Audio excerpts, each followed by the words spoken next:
you already know something is missing. You wake up and feel empty even though everything looks fine on paper.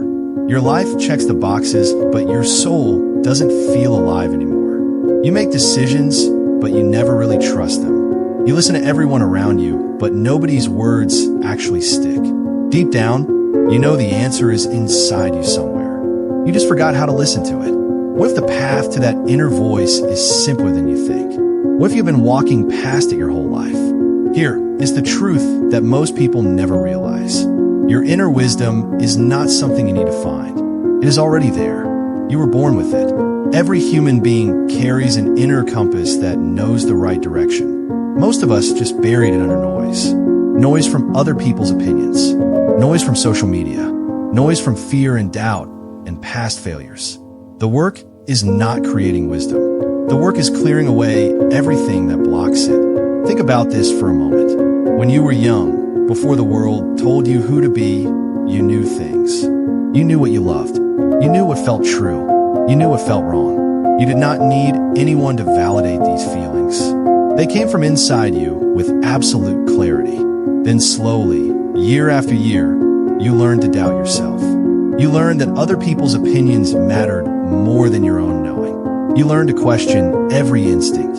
You learned to ask permission before trusting yourself. Now you stand here, paralyzed by choices, because you forgot that your original instincts were right. Miyamoto Musashi understood this deeply. He said that a sword master does not think. He acts from pure knowing. His body and mind are so aligned that hesitation never enters. You need that same alignment in your life. You need to clear the mental clutter so your instincts can speak again. The first way to tap into your inner wisdom is to create silence. Not just the absence of noise, but the absence of constant mental chatter. Your mind right now is like a room full of people all talking at once. You cannot hear a single clear voice. You go to bed and your brain is still spinning. You wake up and immediately check your phone. You drive to work and your mind is somewhere else entirely. You eat lunch while thinking about 10 other things. Silence has become terrifying because it reveals what you have been running from. Most people stay busy precisely because quiet means facing themselves. But here is what happens when you actually sit with silence. After a few minutes, the noise starts to fade. After some more time, something deeper begins to speak. That voice is quiet. It is calm. It does not shout or demand attention. It simply knows. Start small. Take 5 minutes in the morning before anything else. Sit, breathe, let your mind settle like sediment in water. You will not feel wise immediately, but you will feel different. You will feel closer to yourself. Now, let this sink in about a second principle that changes everything. Your inner wisdom speaks through your body, not just your mind. You have been trained to trust your thinking brain above all else. Solve the problem by analyzing it.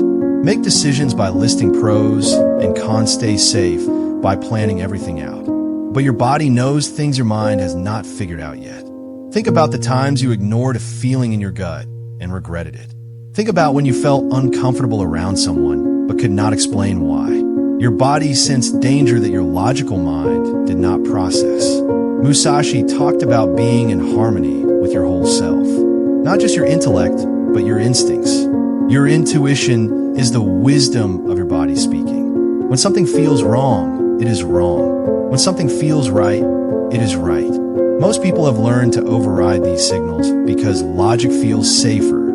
Logic is explainable. Logic is defendable. But wisdom is often not logical. It is simply knowing. Start paying attention to your body's signals. Notice what tightens in your chest when you are around certain people.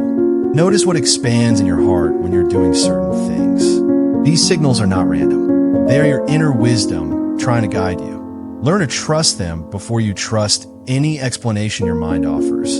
Here is something most people never understand about accessing deeper knowing. You tap into wisdom by becoming empty, not by filling yourself with more information. The modern world tells you that knowledge is power. Read more books, take more courses, learn more facts, consume more content. But wisdom is not knowledge. Wisdom is the ability to know what knowledge actually means and when to use it. You can fill your head with 1,000 ideas and still make terrible decisions. You can read every self-help book ever written and still feel lost. Emptiness is not the same as ignorance. Emptiness is openness. It is the space where new understanding can enter. When your mind is already full of predetermined answers, no real insight can land. You're like a cup that is already overflowing. Nothing new can pour in. To become wise, you must be willing to hold your beliefs lightly. You must question what you thought was true. You must make space for different possibilities. This feels dangerous because it feels like you're losing ground. But you are not. You are actually making room for deeper truth. Musashi became a master swordsman not by accumulating more techniques, but by stripping away unnecessary movements. He found the essential truth underneath all the complexity. You need to do the same with your beliefs, your patterns, your assumptions about how life works. Think about the fourth way wisdom enters your life. It comes through stillness and observation, not through constant action. You live in a culture that worships productivity. Do more, achieve more, accomplish more.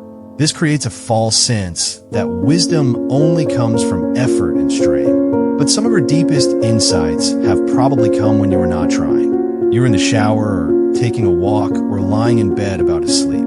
The moment you stopped forcing answers, the answer appeared. This is how wisdom works. Musashi spent years in solitude observing nature and human behavior. He did not rush to conclusions. He watched. He listened. He waited. Most people are terrified of waiting because waiting feels like wasting time. But observation is not passive. It is the most active thing you can do. When you stop trying to control everything, you start to see how things actually work. You notice patterns. You see where you've been making the same mistakes over and over. You realize what actually brings you peace versus what you thought would. You understand people better because you're actually seeing them instead of projecting your fears onto them. Create space in your day for pure observation. Watch people. Watch nature. Watch your own mind. Do not try to fix anything. Just notice. The wisdom will come. The fifth door to your inner wisdom opens when you stop seeking permission from others. Deep down, you know what you want. You know what feels true for you. But you have made a habit of checking with everyone else first. What will they think? What will they say? Will they approve? This is exhausting because other people's opinions are infinite and contradictory. No matter what you choose, someone will disapprove. Worse, their disapproval triggers your deepest fear. The fear that you are wrong. The fear that you are broken. But here is the hard truth. Everyone's opinion about your life is just noise. Even well-intentioned advice from people who love you is still filtered through their own wounds and limitations. Your parents had opinions based on their fears. Your friends have opinions based on their own struggles. Your society has opinions based on systems designed long before you were born. None of these opinions actually know what is right for you. Only you know. This is terrifying because it means you are completely responsible for your choices. There is no one to blame if it goes wrong. But it is also freeing. Once you accept this responsibility, you stop wasting energy seeking approval. You start moving from your own, knowing instead. Musashi followed his own way even when everyone said he was insane. That is inner wisdom. That is freedom. Now here is what happens in your life when you learn to distinguish between fear and wisdom. They sound similar, but they are completely opposite. Fear whispers, play it safe, do not risk, protect yourself. Wisdom says, this direction calls to you. Move toward it, trust the path. Fear is always contracting. It makes you small and tight. Wisdom is always expansive. It makes you feel alive. Fear comes from your past. Is your mind replaying old wounds and old patterns? Wisdom comes from your deepest self.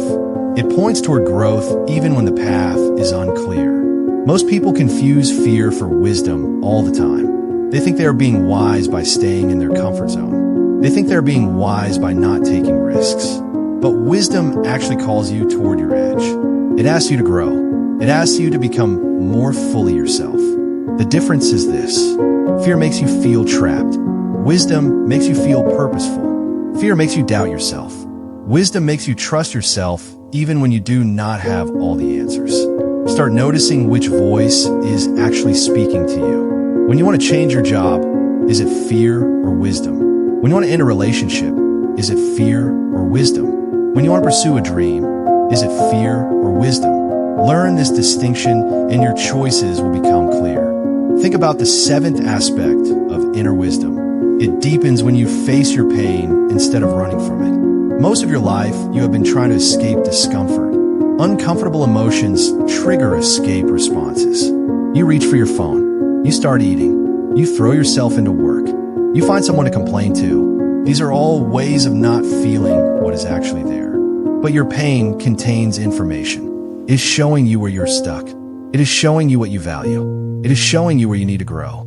The wisest people are not the ones who never suffered. They're the ones who walked through their suffering consciously. They did not numb it.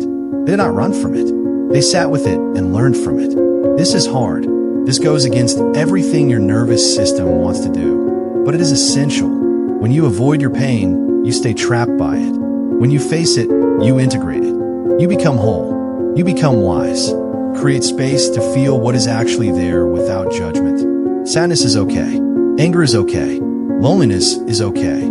These are not signs that something is wrong with you. They're signs that you are alive and awake. Let them move through you. Do not make them mean anything about your worth. Just feel them. You will discover that they pass.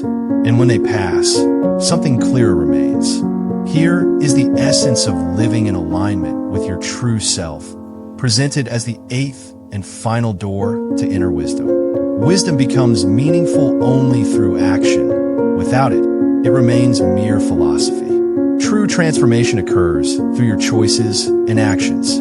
Achieving insights through silence allows you to discern fear from wisdom and to process emotions. But returning to previous habits hinders transformation. The genuine work lies in making daily choices that resonate with your inner truth, rejecting what does not serve you, and embracing what feels authentic, regardless of practicality. Musashi exemplifies this principle. He embodied mastery by aligning every action with his understanding.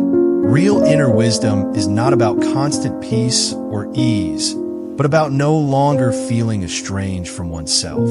It fosters self-trust and intentional movement, acknowledging uncertainty. This alignment encapsulates the essence of wisdom, not as a feeling, but as a mode of existence.